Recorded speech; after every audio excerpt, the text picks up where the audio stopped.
من الشيطان الرجيم. بسم الله الرحمن الرحيم. الفاتحة إلى حضرة النبي محمد رسول الله صلى الله عليه وسلم وأصحابه الكرام، ثم إلى صاحب المؤلف الكتاب شيخنا وربنا ومرشدنا سيد الإمام الحافظ محمد بن سالم الحبيب، أن الله يفتح علينا وعليكم فتوح العارفين ويفقهنا وإياكم في الدين وعلمنا وأصلافنا الصالح، وإلى حضرة النبي محمد صلى الله عليه وسلم. الفاتحة. أعوذ بالله من الشيطان الرجيم. إياك نعبد وإياك نستعين اهدنا الصراط المستقيم. بسم الله الرحمن الرحيم.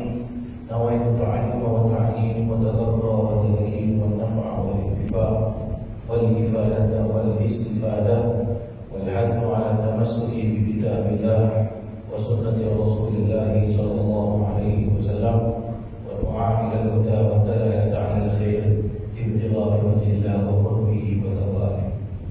اللهم صل على سيدنا محمد الفاتح لما أغلق والخاتم لما سبق، ناصر الحق بالحق والهادي إلى صراطك المستقيم، وعلى آله حق قدره ومقداره العظيم. اللهم صل صلاة كاملة وسلم سلاما تاما على سيدنا محمد الذي تنحل به العقد وتنفرج به الكرب وتقضى بالحوائج وتنال به الرغائب وحسن الخواتم ويستسقى الغمام بوجه الكريم، وعلى آله وصحبه في كل لمحة ونفس بعدد كل معلوم له. اللهم صل على سيدنا محمد نور الأنوار وسر الأسرار وترياق الأخيار ومفتاح باب اليسار، سيدنا مولانا محمد المختار وآله الأطهار وأصحاب الأخيار عدد نعم الله وإفضاله. اللهم صل على سيدنا محمد طب القلوب ودوائها وعافية الأبدان وشفائها ونور الأبصار وضيائها، وعلى آله وصحبه وسلم. اللهم صل وسلم وبارك على سيدنا محمد النبي الأمي الحبيب العلي القدر العظيم الجاه، وعلى آله وصحبه وسلم.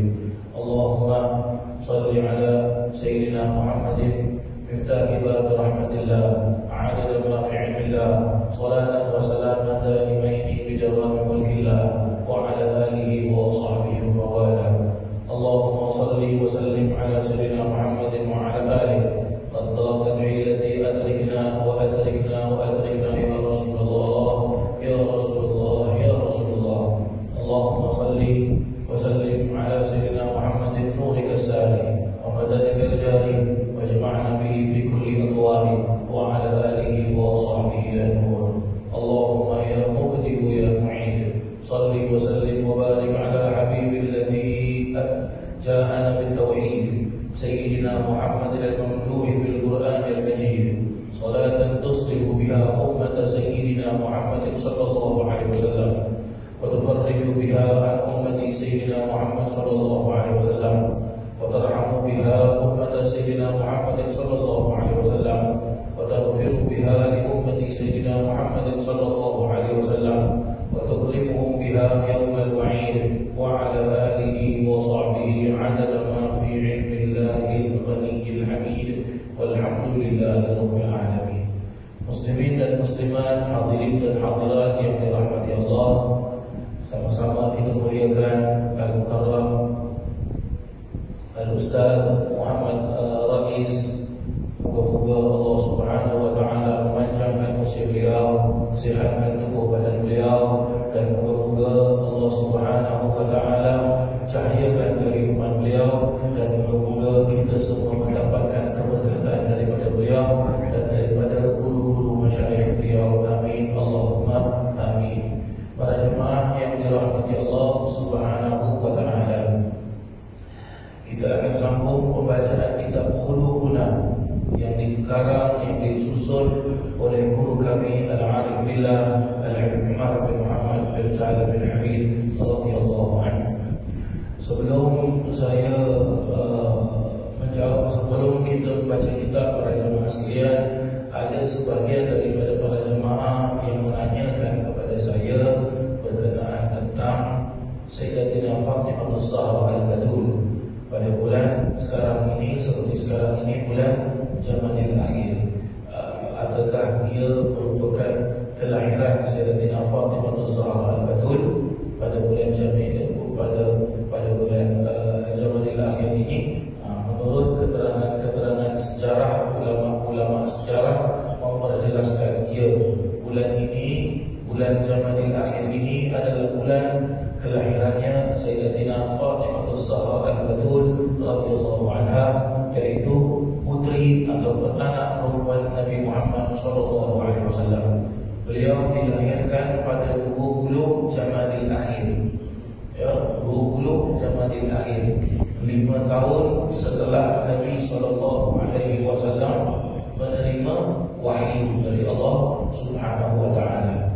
Beliau dilahirkan pada tanggal beliau dilahirkan di Kota Mekah Al-Mukarramah, Kota Mekah Al-Mukarramah, dan beliau wafat pada tarikh 4 Jamadil Awal pada tahun 11 Hijrah.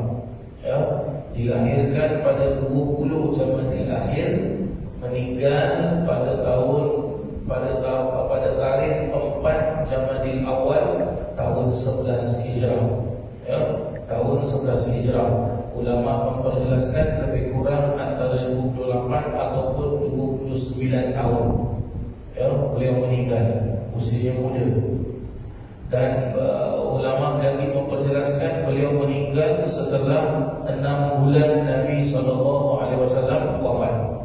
Beliau meninggal setelah 6 bulan Nabi SAW wafat. Dan kita mengetahui Sayyidatina Fatimah Az-Zahra Al-Batul radhiyallahu anha, anak perempuan putri Nabi Muhammad SAW, dinikahkan kepada Sayyidina Ali bin Abi Thalib. Sayyidina Ali bin Abi Thalib adalah sepupu Nabi sallallahu alaihi wasallam. Sepupu Nabi sallallahu alaihi wasallam, dan dikurniakan anak-anak yang bernama Al-Hasan, juga bernama Al-Husain, yaitu 2 cucu Nabi yang disebut dengan Syababaini Ahli Jannah, 2 pemuda ahli syurga. Dan juga dikurniakan anak yang bernama Sayyidatina Zainab radhiyallahu anha, dan dikurniakan anak bernama Sayyidina Muhsin, dan juga Ummu Kalthum radhiyallahu anhum ajma'in. Cuma yang ada keturunan sebagian dari para ahli ulama jelaskan adalah Sayyidina Hasan dengan Sayyidina Husain. Dan beliau, Sayyidatina Fatimah ini, dikuburkan di mana? Di Madinah, yaitu tanah perkuburan Baqi Al-Barqat, ataupun disebut dengan tanah perkuburan Baqi. Tanah perkuburan Baqi. Ada beribu sahabat-sahabat Nabi SAW yang wafat, yang dimakamkan di kubur Baqi. Dan di antara sifat-sifat mulianya Sayyidatina Fatimah Az-Zahra Al-Batul radhiyallahu anha, beliau ini mempunyai sifat sabar yang tinggi. Sampai ada keterangan dijadikan seperti nyanyian qasidah para jemaah sekalian. Saya petik salah satu daripada syair tersebut, jelaskan, anti syibhin Nabi, kamu ini Sayyidatina Fatimah seperti Nabi SAW. Salah satu sabarnya beliau ini seperti sabarnya Nabi SAW. Bagaimana sabarnya? Nabi hidup susah, beliau pun hidup susah. Maka sabarnya itu sangat-sangat tinggi, sangat-sangat mulia. Dan juga beliau sangat-sangat mentaati ayahnya, patuh kepada ayahnya, yaitu Rasulullah sallallahu alaihi wasallam. Apa sahaja yang ditimpa ke diri beliau, beliau cepat-cepat redha kepada Allah Subhanahu wa taala. Dan beliau itu mendidik anak-anaknya, Sayyidina Hasan, Sayyidina Husain, serta Sayyidina Zainab, yang mendidik anaknya seperti mana Nabi SAW didik beliau. Ya, berarti mendapat tarbiyah nabawiyah, mendapat education dari Nabi SAW. Beliau pun didiklah anak-anak beliau. Ya, dan beliau ini tidak suka dirinya itu dibangga-banggakan, dan beliau tidak memiliki sifat sombong. Ya, walaupun beliau itu anak Nabi, tapi beliau itu tidak pernah rasa bangga yang dirinya itu adalah seorang anak Nabi. Contoh para jemaah yang dirahmati Allah, beliau di rumahnya, ya, dengan tangan beliau sendiri menguli tepung, masak, ya, membuat roti dengan tangan beliau sendiri. Tak ada pembantu rumah, tak ada apa, kalau sekarang kita bilang maid pada jemaah sekalian, ya. Tapi beliau tak ada maid pada jemaah sekalian, ya. Beliau tak ada maid. Dan sayangnya beliau kepada ayahnya, yaitu Nabi SAW, sering beliau menangis lihat jerit payah ayahnya. Nabi SAW pernah sembahyang, maka diletakkan kotoran unta di atas bahu Nabi SAW. Maka Nabi pulang ke rumah, Sayyidatina Fatimah yang bersihkan, ya, Sayyidatina Fatimah yang bersihkan. Dan bila Nabi sakit, Sayyidatina Fatimah lah yang merawat Nabi SAW, ya, merawat Nabi SAW. Dan diperjelaskan juga para jemaah yang dirahmati Allah, pada usianya kecil, ibunya siapa para jemaah sekalian? Ibunya adalah Sayyidatina Khadijah Al-Kubra binti Khuwailid radhiyallahu anha. Pada usianya kecil, Sayyidatina Khadijah meninggal. Jadi yang merawat beliau, yang mendidik beliau adalah ayahnya. Ayahnya adalah baginda Rasulullah sallallahu alaihi wasallam. Dan beliau juga diperjelaskan bahawasanya beliau adalah orang kelak di yaumil mahsyar, kelak adalah orang perempuan yang pertama akan masuk syurga. Ya, orang perempuan yang pertama akan masuk syurga. Sampai-sampai diperjelaskan bahawasanya tatkala Sayyidatina Fatimah akan berjalan, maka Allah memerintahkan kepada seluruh alam ini untuk tunduk, yaitu memberi hormat kepada Sayyidatina Fatimah Az-Zahra Al-Batul radhiyallahu anha. Dan diperjelaskan juga tatkala beliau wafat para jemaah sekalian, beliau itu menurut sejarah para alim ulama memperjelaskan bahawasanya beliau diminta agar supaya beliau itu dikebumikan pada waktu malam. Jadi tangan orang keju-keju para jemaah sekalian. Dan dijelaskan juga, ya, oleh beberapa para alim ulama, disebut juga di dalam kitab-kitab, dan saya sendiri mendengar daripada seorang ulama besar di kota Mekah, yaitu Al-Marhum Al-Muhaddits Al-Haramain Al-Syarifain Al-Abuya Sayyid Muhammad bin Alawi bin Abbas Al-Maliki radhiyallahu anhu. Beliau memperjelaskan tatkala Sayyidina Ali memasukkan Sayyidatina Fatimah ke dalam liang lahat, ya, Sayyidina Ali melihat Rasulullah SAW menerima jasad Sayyidatina Fatimah, dan Sayyidina Ali memperjelaskan, ya Rasulullah, seperti mana engkau serahkan Sayyidatina Fatimah kepada aku, maka sekarang aku kembalikan kepada pangkuan engkau, ya Rasulullah. Ya, inilah yang diperjelaskan. Inilah sedikit sebanyak yang boleh saya kongsi dengan para jemaah sekalian berkenaan tentang kelahiran seorang wanita perempuan mukminah, taqiyah, zahidah, jari'ah, yaitu Sayyidatina Fatimah Az-Zahra Al-Batul radhiyallahu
yukhbiruna bifadli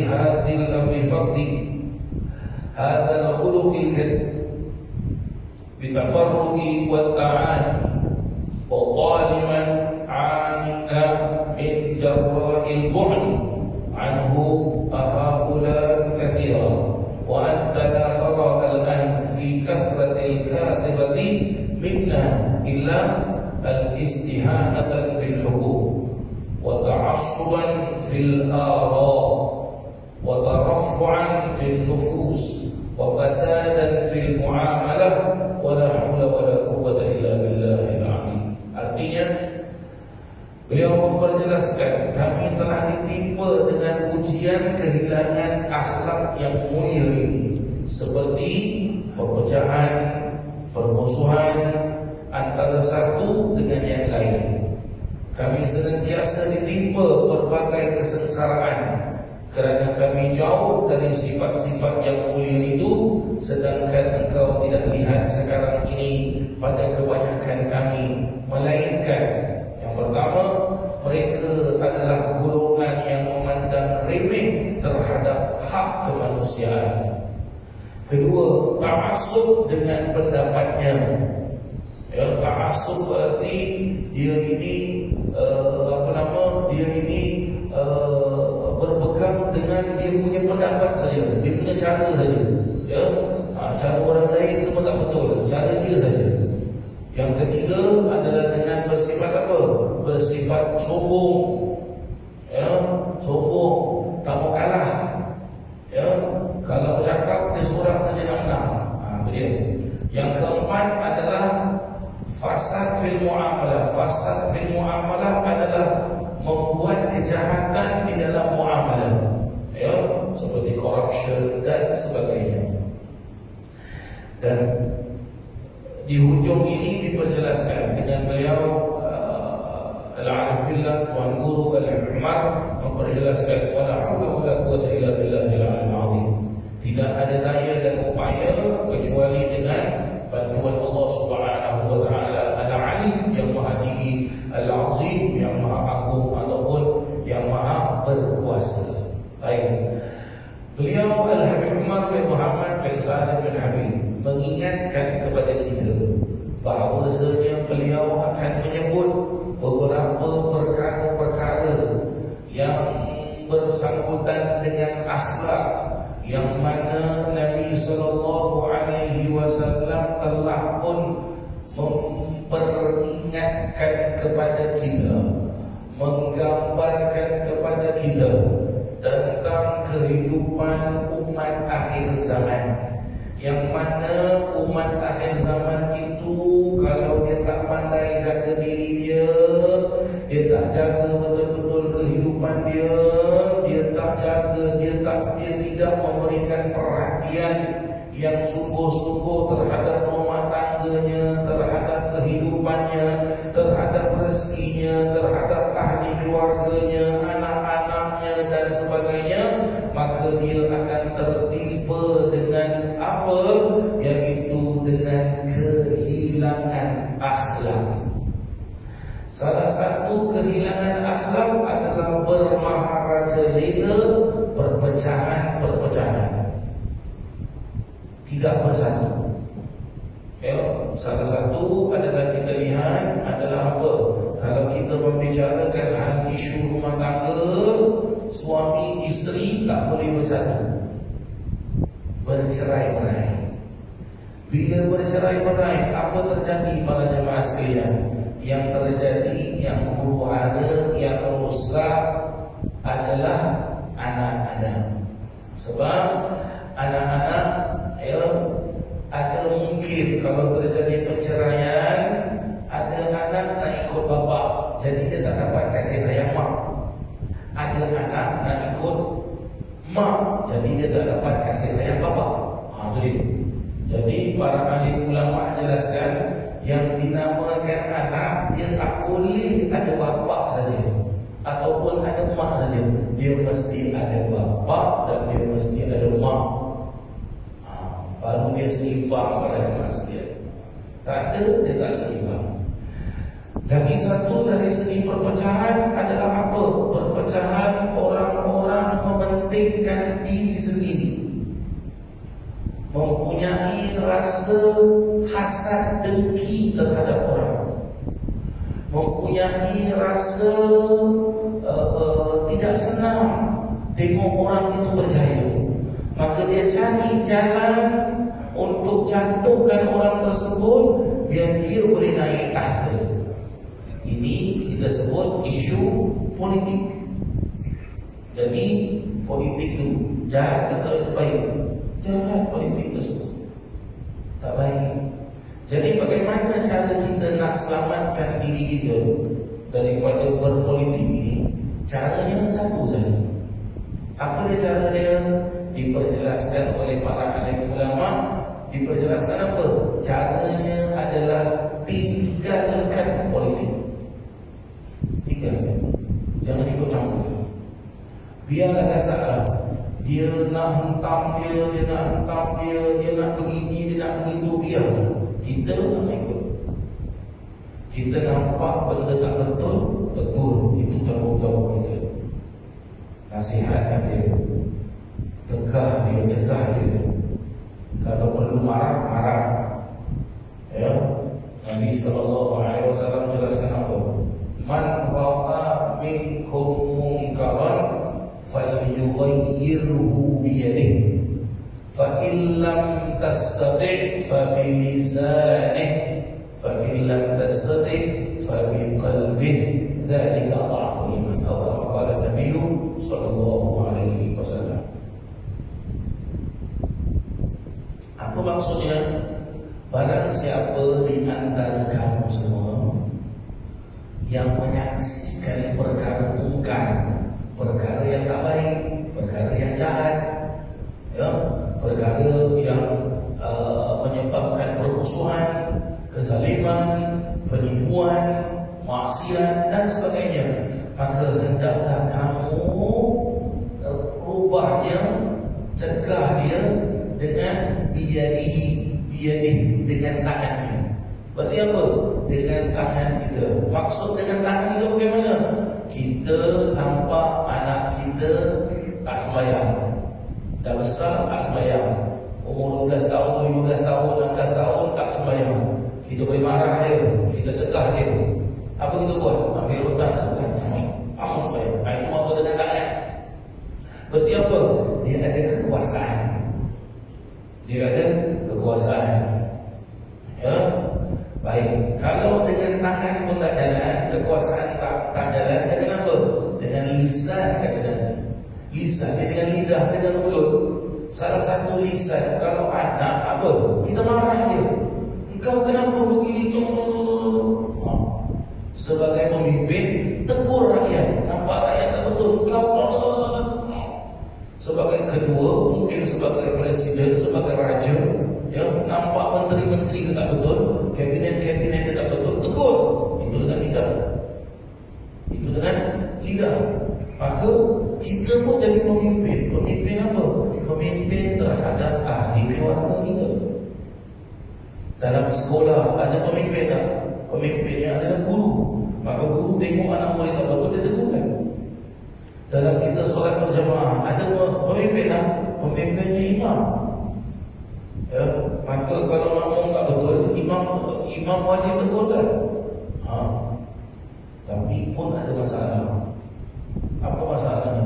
Zaman dahulu kalau kena marah, kalau kena tegur, kalau kena pukul, zaman sekarang tak boleh kena tegur. Kena tegur tak terima. Sebab itu keberkatan hidup tak ada. Minta maaf kepada jemaah sekalian, tapi inilah yang terjadi. Pergi sekolah kena marah dengan guru, besok mak bapak datang. Minta maaf lah. This is what happening. Guru marah sebab anak murid tak betul. Guru mau betulkan anak murid, tapi anak murid tak nak. Akhirnya apa? Anak murid itu tak dapat ilmu yang manfaat, sengsara. Boleh. Dengan lisan tak boleh, kata Rasulullah, dengan hati wa biqalbi. Dengan hati. Maksud dengan hati itu bagaimana? Ulama jelaskan, dengan hati berarti apa? Kita benci perbuatan orang, tak suka kita perbuatan. Nombor dua, kita dalam hati kita tak reda perbuatan. Dan nombor tiga, dengan hati iaitu apa? Kita mengadu kepada Allah Ta'ala, kita doa kepada Allah Ta'ala, kita minta kepada Allah Ta'ala, ya Allah, kasihkanlah orang ni taufik dan hidayah, ya Allah, kasihkanlah anak aku taufik dan hidayah, ya Allah, selamatkanlah negeri ini, ya Allah, dengan doa. Nabi suruh kita doa, banyak-banyak mesti doa. Tak boleh doa pendek-pendek, mesti doa panjang-panjang. Dan kalau boleh, bagaimana doa panjang-panjang? Orang tidur, kita bangun, kita sujud, nangis kepada Allah Ta'ala, minta kepada Allah Subhanahu Wa Ta'ala. Dan juga diajarkan di dalam agama Islam, kalau kita ada keramaian, seperti ada perkumpulan seperti sekarang ini, ramai-ramai kali kita baca doa, ajak semua umat manusia baca doa. Iaitu apa? Dengan kita berdoa, dengan secara tak langsung, sedar atau tidak, kita kembali kepada Allah Ta'ala. Berarti apa? Kita bertaubat kepada Allah Subhanahu Wa Ta'ala. Dengan kekuasaan tak jalan, dengan lidah tak jalan, dengan hati tak jalan. Apa kata Rasulullah? Tiga benda ni kalau tak jalan, zalika adhaful iman, kata Rasulullah. Itulah dia. Dan dengan tiga perkara ni tak jalan, itulah dia orang itu kelemahan iman, lemah iman dia. Atau ada ulama jelaskan, dia dah tak ada iman. Maksud tak ada iman apa? Dah tak ada harapan kepada manusia. Ya, kalau masih ada harapan, ya alhamdulillah. Kalau tak ada harapan, pergi doktor, jumpa doktor. Aku lama sakit ni, makan Panadol, pergi doktor tak baik-baik, akhirnya pergi hospital, cek sana cek sini. Doktor pun bilang, awak tak ada harapan hidup, 2 minggu lagi baru mati. Ibarat begitulah bukan jemaah sekalian. Ya, ini sifat manusia. Apabila doktor dah cakap tinggal lagi 2 minggu, tinggal lagi 2 bulan, baru pula sibuk mana tasbih, mana sejadah, mana masjid aku nak pergi. Ya, takut pula. Allahu Akbar. Padahal itu doktor cakap, doktor bukan Tuhan. Ya, kalau Allah bukan 2 bulan, bukan 2 minggu, bila-bila boleh berjemaah sekalian. Bila-bila boleh. Sekarang ni pukul 8 1 minit, satu mati dulu tak tahu berjemaah sekalian. Entah saya ke awak, Allah Alam. Itu tak betul berjemaah sekalian. Tapi itulah manusia tak takut sama Allah, takut sama doktor. Sejarah kita tengok. Ya? Maka kalau dah begini, akan tertimpalah beberapa macam perkara-perkara. Akhirnya jadi perpecahan, jadi permusuhan antara satu dengan yang lain. Ya? Dan juga apa? Tertimpa lagi macam-macam problem. Satu problem tak selesai, datang lagi satu problem. Problem yang tak selesai, datang lagi satu problem. Maka Tuan Guru adalah Umar bin Muhammad bin Sa'ad bin Habib memperjelaskan bahawasanya di antara kekecohan-kekecohan, problem-problem yang selalu terjadi dan menjadi penyebab akan jadinya perkara seperti ini, akan jadinya orang itu kehilangan akhlak dengan 4 perkara. Satu, dijelaskan al-istihanatu bil huquq. Mereka adalah golongan yang memandang remeh terhadap hak kemanusiaan. Memandang remeh hak kemanusiaan bagaimana? Satu, dia pandang orang bagaimana? Ya Allah, ini aku lagi teror ini. Lagi satu, dia pandang orang apa? Macam bagus baju aku lagi mahal. Lagi satu apa? Dia tak memperdulikan manusia.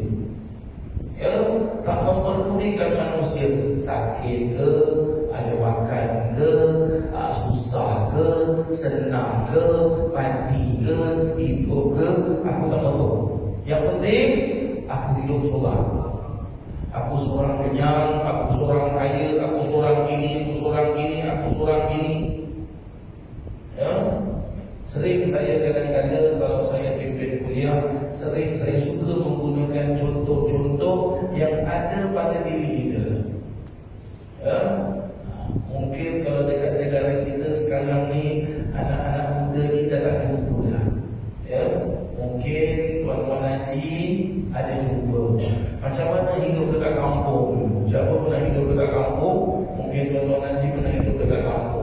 macam hidup dekat kampung? Aman kan? Aman. Ya. Tingkap pintu pernah kunci? Tak ada kunci. Siapa nak masuk, ya silakan. Ahlan wa sahlan. Nak pergi dapur, nak makan, makanlah apa yang ada. Lepas tu macam mana kehidupan orang kampung? Dengar ada keramaian, ramai-ramai pergi. Dengar ada kenduri, ramai-ramai pergi. Dengar ada orang kahwin, ramai-ramai pergi. Dengar ada kematian, ramai-ramai pergi. Aman tak aman? Aman. Ya. Hidup kampung dulu, hujan, air naik banjir lah. Dah banjir, banjir tu yang best. Kita main air, betul tak? Saya masih dapatlah, alhamdulillah, dapatlah jumpa zaman kampung dulu ya. Tapi kita umur kecil lah, umur 5-6 tahun gitu lah, kita dah kecil dulu ya. Saya ingat masih dekat penting saya ni ada tanda parut pada jemaah sekalian. Main-main kat kampung-kampung. Budak kampung tu main apa? Main gasing, main guli, main capting, main kat longkang. Betul tak betul macam-macam? Budak sekarang tak ada. Kita tengok dia pergi sekolah, dia main apa? Tak ada. Semua main game dekat handphone. Ya?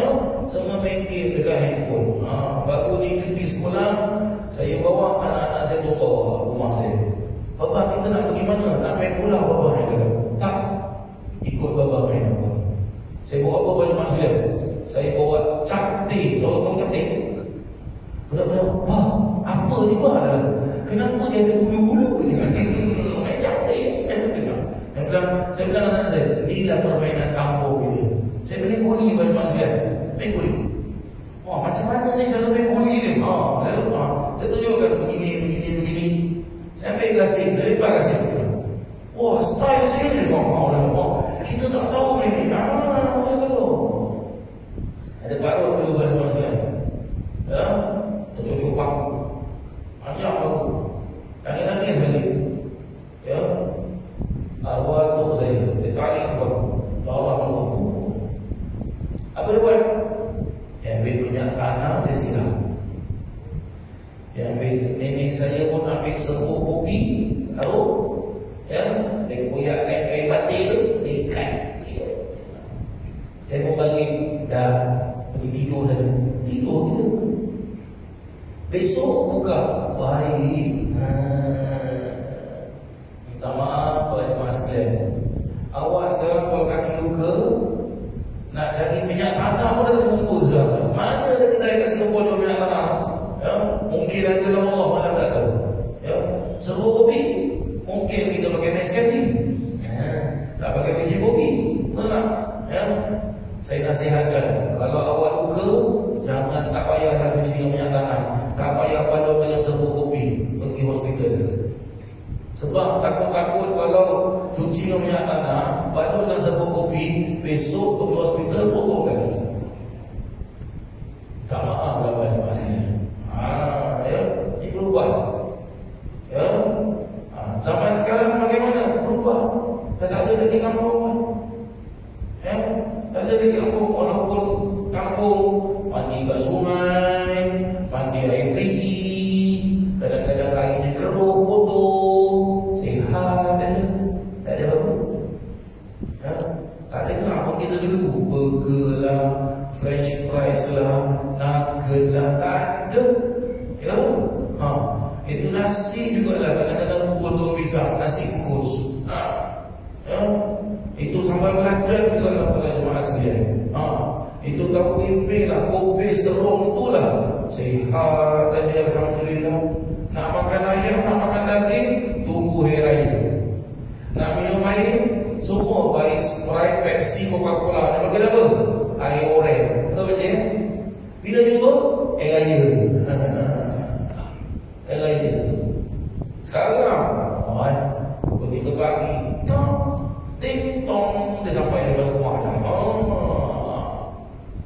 Semua sekarang nak fast food. Akhirnya mati pun fast food. Orang dulu sihat, alhamdulillah. Jarang kita dengar dia sakit apa? Kencing manis. Dia sakit apa? Ginjal. Dia sakit apa? Darah tinggi. Orang dulu tak ada. Bagaimana? Hidup mereka makan apa yang ada,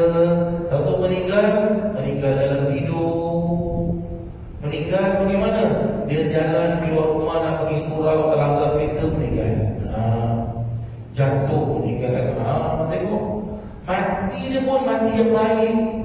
Ya, tadi Ustaz Muhammad Rais habis maghrib saya minta dia baca doa. Bagus tu doa. Allahumma khtim lana bi husnil khatimah. Itu dia. Oh, mati husnul khatimah. Zaman sekarang mati.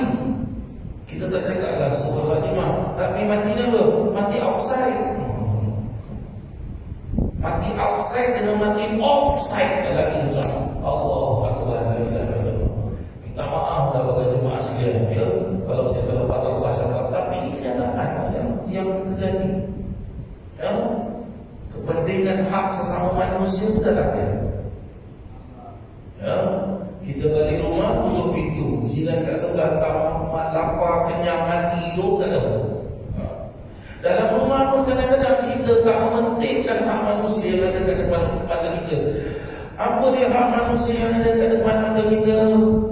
Kita kalau ada ayah dan ibu, mak bapak kita dah tak mampu nak kerja, dah penat, dah uzur, tanggungjawab siapa?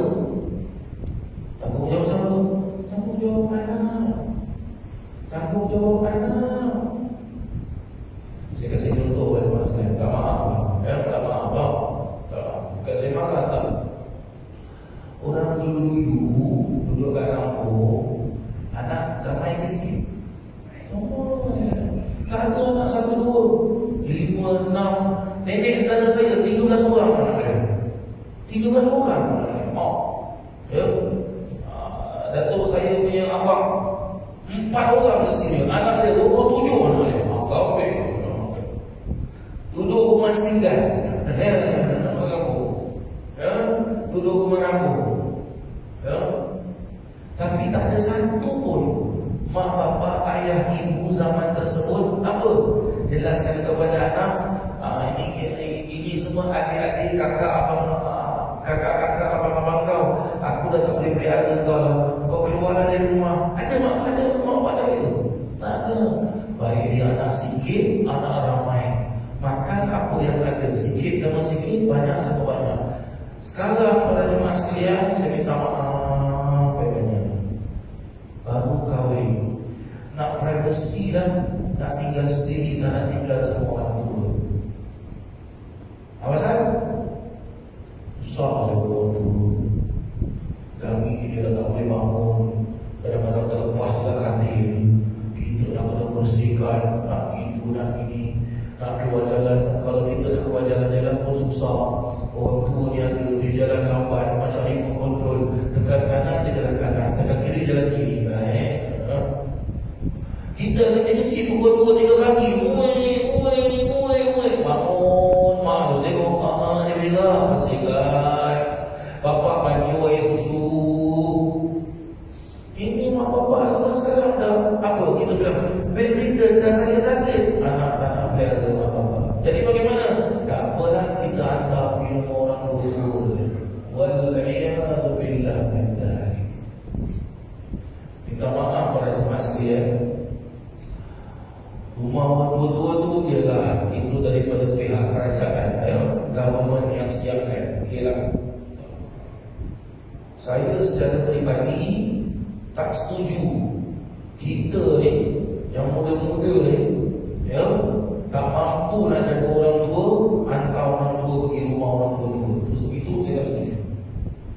Sebab orang tua tu tanggungjawab kita sebagai anak. Allah sebut dekat Quran tu. Allah sebut dekat Quran. Ya. Lagi satu, minta maaf lagi sekali. Oh, ini tu pasal bukan banyak minta maaf. Selamat Hari Raya, maaf saya batin. Zaman sekarang, saya nak cakap, tapi kena cakap dulu. Siapa habiskan duit orang tua? Siapa habiskan duit orang tua? Siapa habiskan duit mak bapak? Nak tunang minta mak bapak duit, nak kahwin minta mak bapak duit, hantaran minta mak bapak duit, mas kahwin minta mak bapak duit, nak beli rumah pinjam mak bapak, nak beli kereta pun pinjam mak bapak. Luka tak balik. Tapi nak kahwin macam mana? Minta maaf dah berada sekali.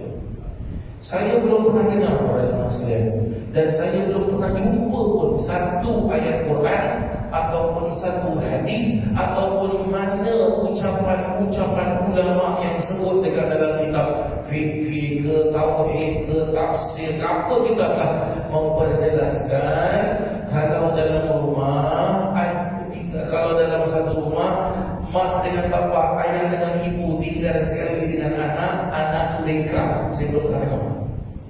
Saya belum pernah dengar. Ya. Tapi saya sering dengar yang bengkak dan bapa adalah anak. Minta maaf bapa jemaah sekalian. Saya sering di dalam pengajian-pengajian kalau ada anak-anak muda selalu saya sebut, tak usah sibuk lah, jangan sibuk, jangan sibuk. Ya, jangan sibuk. Apa dia? Jangan sibuk. Ada orang alim ni datang, kita nak pergi minta doa dengan dia. Jangan sibuk lah. Tak payah jumpa orang alim.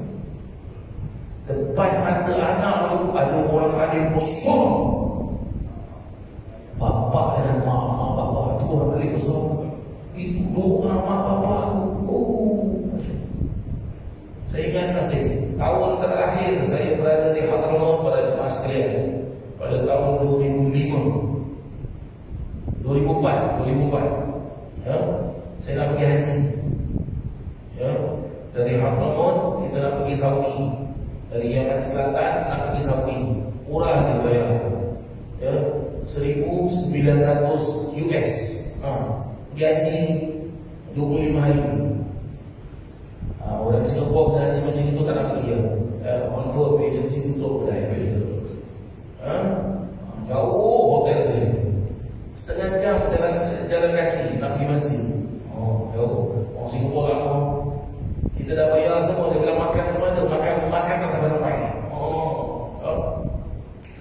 Saya jumpa para alim ulama, saya jumpa guru-guru saya. Salah satu daripada guru saya almarhum Al-Habib Salim bin Abdullah bin Umar Ash-Shadili rahimahullah ta'ala, dah meninggal dah beliau. Saya dengan kawan-kawan saya 37 orang kita nak pergi haji. Jadi kita jumpa para alim ulama, guru-guru kita. Salah satu daripadanya Habib Salim Shadili. Bila kita tekan bel, ada khadam dia tengah, ada bertanya siapa Habib. So kita bilang ya, kita anak murid Habib Umar bin Habib, Nahdlatullah Habib Umar bin Habib, Musafir al-Hajj Barakat Mu'amil Habib ya, kita anak murid Habib Umar bin Habib 37 orang. Kita nak pergi haji, nak jumpa Habib Salim, nak minta doa berkat Habib Salim. Kalau kita dengar suara Habib Salim dekat speaker tu, Fadal sila Tunggu masuk. Habib kena duduk kat kursi. Kita pun salam dia tengok kita. Nak pergi haji semua kan? InsyaAllah, haji mabrur insyaAllah ya. Ada soal aku ada soal. Semua ada orang tua. Kita semua bilang ada. Dan minta doa belum keluar. Kau dah minta doa dengan mak bapak kau, baru dalam sini. Doa aku tak makbul. Tengok. Kita mau first class ticket. Tu minta doa orang tua. Berkhidmat pada orang tua, mengabdikan diri pada orang tua. Syurga kepada anak. Ada zaman sekarang anak-anak susah nak jaga orang tua. Tak apalah, kasih duit je dah. Kasih duit pun susah cakap pada masa ini. Salah satu daripada sebab hancurnya akhlak beliau. Yang kedua, ta'assub dengan pendapat sendiri. Ta'assub dengan pendapat sendiri. Apa maksud ta'assub dengan pendapat sendiri? Dia berpegang dengan pendapat dia saja. Dia tak mau pakai pendapat orang lain. Dia tak mau terima nasihat-nasihat orang lain. Orang tegur dia begini. Kau tak tahu aku lagi tinggi daripada kau. Itu dia. Ya, orang cakap dengan dia, cakap kau apa? Awak dulu sekolah kampung, saya sekolah tinggi, naik kapal terbang tau. Naik kapal. Nasib baik tak meletup mati kau. Nasib baik kapal terbang tu boleh naik dan dia boleh turun. Dia naik dia sekali kalau dia tak boleh turun, padamu. Betul tak betul? Ini tak masuk dengan pendapat sendiri. Ya, tak mau terima nasihat-nasihat orang. Tak mau terima nasihat-nasihat para alim ulama, nasihat orang tua pun tak nak terima, nasihat sesama manusia, kawan-kawan pun tegur pun dia tak mau terima. Ini nama dia ta'assub. Ini nama dia ta'assub. Tak boleh. Tak boleh pada masa. Tak boleh. Kita anak ni mesti hormat pada orang tua, mesti hormat pada guru. Kita anak murid mesti hormat, patuh pada guru. Ada sebut dekat dalam kitab Ta'limul Muta'allim yang dikarang oleh Imam Zanurji rahimahullah ta'ala. Apa kata Imam Zanurji? Ya, kalau kita anak murid, ya, nak jalan ada rumah guru, jangan jalan depan rumah guru, jalan belakang rumah guru. Jalan belakang rumah guru. Ini hormat guru. Ada pula orang lupa daratan. Lupa daratan bagaimana? Dulu aku belajar dengan ustaz ni alif, ustaz kampung. Saya ingat dulu salah satu guru ngaji saya orang Buitan dulu. Alif ceper ceper dulu. Zaman kampung dulu balik zaman kampung dulu. Mentang-mentang dia dah pergi belajar luar negeri, ya. Dia tengok guru-guru di kat sana, tosyeh di kat sana, ulama-ulama di kat sana, ya, pakai baju juga besar-besar, lawa-lawa, pakai sarban besar-besar. Balik dia tengok ustaz ni tak ada benda dia. Tengok guru aku sarban dia,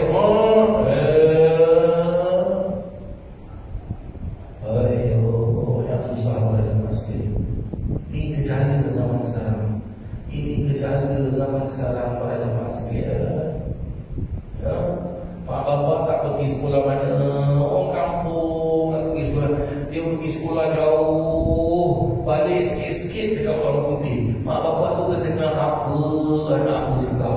Dia pergilah negeri Arab, balik sikit-sikit dia cakap Arab. Mak bapak tu tercengang apa dah anak aku cakap ini. Pandang rendah dengan orang tua, pandang rendah dengan guru, pandang rendah dengan sesama manusia. Tak boleh. Mesti muliakan, mesti hormat. Ini akhlak. Tengok ibu susuan Nabi Sayyidatina Halimatus Sa'diyah radhiyallahu anha. Ibu susuan Nabi. Nabi sedang duduk dengan para sahabat-sahabat. Nabi nampak Sayyidatina Halimatus Sa'diyah datang pakai tongkat, dia kata-kata bertindak uzur. Ya, dia rindu dengan Nabi SAW. Nabi bangun, Nabi sambut dia, dan Nabi letak dia di tempat duduk Nabi SAW, dan Nabi duduk bawah, Nabi menghadap dia. Tengok ini akhlak para manusia. Ini akhlak. Zaman sekarang boleh. Zaman sekarang kadang-kadang orang tak nak belajar kitab kecil-kecil, tipis-tipis. Saya kasih contoh. Ada tak zaman sekarang kuliah kat masjid pakai kitab tulis bahasa Jawa ni? Ada? Susah belajar ni. Tengok bahasa Jawa kita kata apa? Fasal ini pada menyatakan akan dia. Betul-betul ni? Mana zaman sekarang?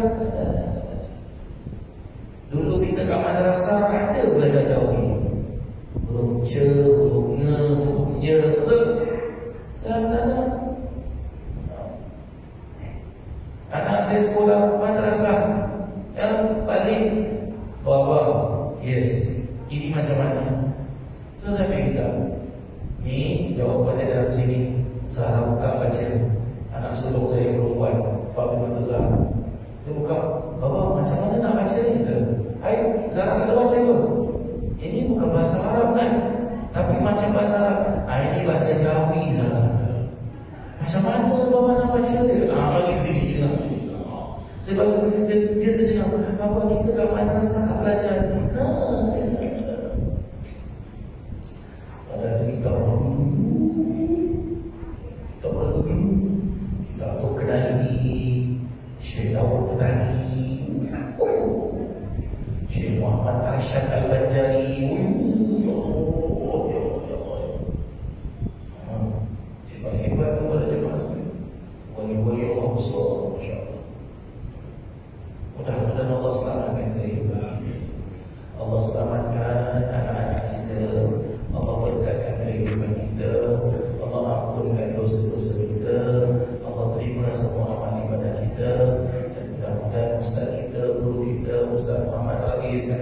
sini.